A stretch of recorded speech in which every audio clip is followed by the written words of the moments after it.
He is a phenomenal man. He's a phenomenal son. But he is George. Always George. He doesn't bend, he doesn't flex to fit in or be what somebody else's impression of him is. And he's very bold in that he'll tell you, oh, I am who I am. He doesn't care if you don't like it, but you know what? It's all right too. He's going to keep it moving. George is he's just George. And when you get to know George, you don't forget George because he always leaves some kind of impression on those people that he meets. I think it takes many people a lifetime to figure out who they are and how they want to show up in the world and what their gift to the world will be. I think George figured that out very early in life. I think the support system that he had around him aided in making that possible and fairly easy, because those are the people, family, friends that supported him and guided him towards that direction. That drive and that push to succeed comes from a lot of different things. To the point now, it's so funny because earlier we had a conversation and I said, George, I just want to see you maybe someday sit down and just enjoy the fruits of your labor, if you will. Just take a deep breath, and just sit back and say, I did this or I did that, But I don't think he'll ever do that. I don't know if he'll ever really relax because that drive is still there. And I don't know if it will diminish, and if it does diminish, to what point. But at the end of the day, he's going to push no matter what.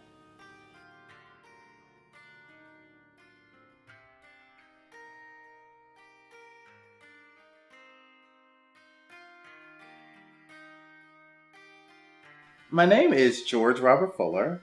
I am the principal of Georgous.com.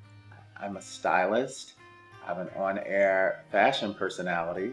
I have been in the entertainment industry for 20 years. I just celebrated my 20th anniversary. My first celebrity client was Shaka Khan, and I am still working with her. I've gone on to work with several other people. One of the persons I was most excited about was Michelle Obama. I got to do for the cover of Ebony, which wound up being a photo that worked on 5 different covers. I was very, very excited about her, but I worked with Patti LaBelle, Michael Jordan's ex-wife Juanita Jordan, Linda Johnson Rice. I was a stylist for Ebony magazine. I've been on a show on TV One called Makeover Manor. I'm on ABC Chicago, WLS TV. I do a fashion segment on there I've been doing since 2005. What sets me apart from the greats like Sam Fine, B. Reggie Wells, is that I do it all. I can do hair. That was my first love, hair. Then I learned how to do makeup. And fashion, well, I went to school, though I went to school for hair, I learned to do makeup under Reggie and, fashion, beauty, all these things. I'm able to do it all. And they say jack of all trades, master of none. I've kind of mastered all 3. I knew this was my calling as a child. I started playing with Barbie dolls out the womb. And it wasn't because I wanted to be a little girl. It was because I just was drawn to wanting to do hair. I don't know why. Why do we have the gifts that we have? Why are we able to do the things that we do? I just had a passion for it as a child, even so much that when my parents discovered that I was playing with Barbie dolls, I then started to have to sneak. Kids go through different stages, so you can't get bent out of shape. In all honesty, I would say that it was more of my family that was concerned about some of his mannerisms or his behavior, that they made it sometimes more than I thought it needed to be. Because let's face it, he was just a child. And children at that age, they go through different things and they do different things. So I believe that's when it became more of an issue, not necessarily for me, but maybe for some of them. When George was real young, his mother always dressed him, in finery, to speak. But, and he was not quite as particular about what he wore for a while. And then he began to sort of want to look dressed and stylish. And of course, his mother kept him looking like that. George was always clean, sharp, wherever he went. He was always like that. Very fashion forward. He also seemed like he knew who he was. So his overt appearance was very different than most, particularly African American student in Chicago, and especially in an all-boys private school, where you tend to assimilate more so than step out on your own and be who you are, and dare, furthermore, in George's case, anyone to say anything about it. I was militant. I was going to be me. No one was going to stop me from being me. Honey, I was even before the school board.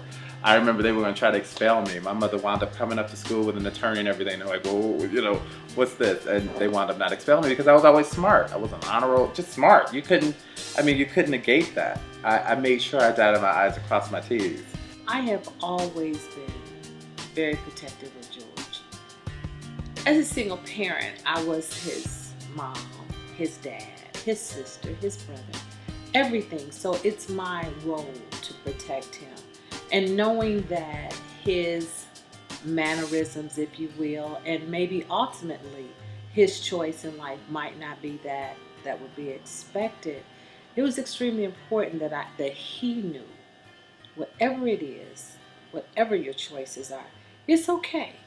I had an instructor who took me under her wings and went to beauty school, and I apprenticed in LA and got licensed. Then later on in my career, once I was established in like 2000 or 2001, whenever Paul Mitchell Hair School started, I met them and I wound up going to the school. I had there was like a slew of women coming to the school to get their hair done by me, and that's all they wanted. I did not have several people who took me under their wings. I had one in particular.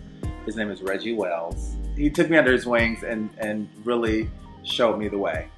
I am so grateful to him because I don't know that I would be where I am at this point. I don't know if I would have been given the opportunity to excel in a business that was really closed. The best advice I've ever received from someone in the industry was, and excuse my French, fuck them. Who gives a fuck what they say? That was Shaka Khan. I'm still with her. And she always says, I don't give a fuck what they say. Fuck them. It's the best advice I've heard. You are loved. You are loved and you are loved. That would be the message that I want to give to him for his 40th birthday. You are loved and you are loved.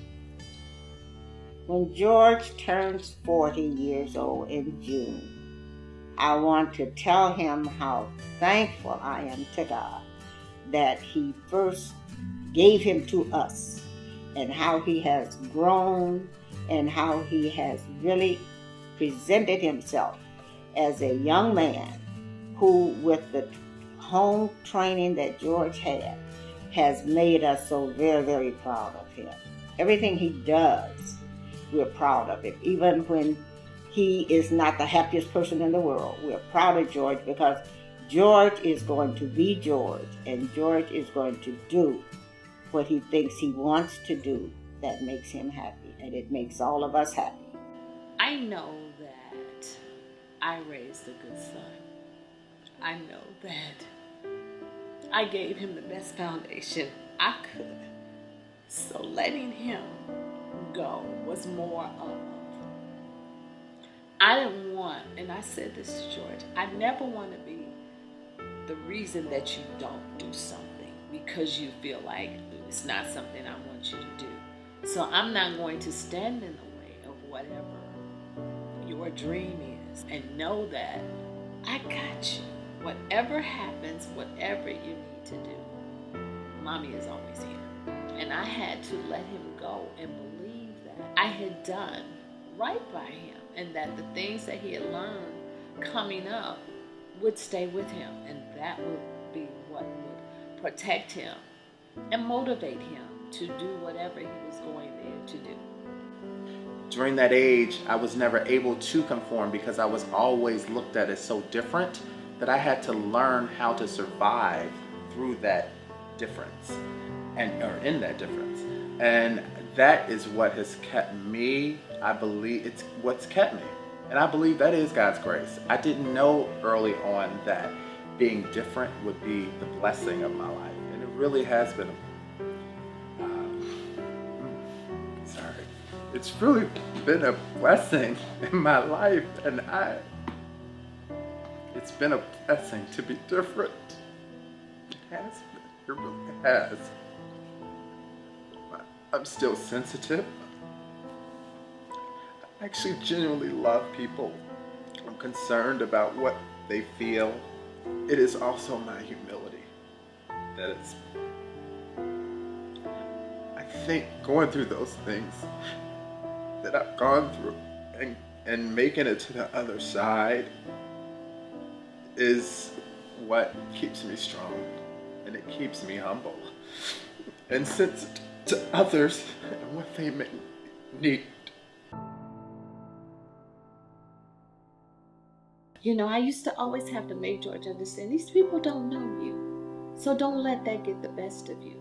And you have to be persistent, because if it's important and that's what you really want to do, don't let anybody or anything stand in your way. What I would say to that young little boy whose moonlight is trying to be dimmed by someone who unfortunately has had no sunshine in their life, I would say, hang in there. Like me, if you have to hide to be who you are, do it. Because someday you'll be able to be who you are, and the world will love you just as you are.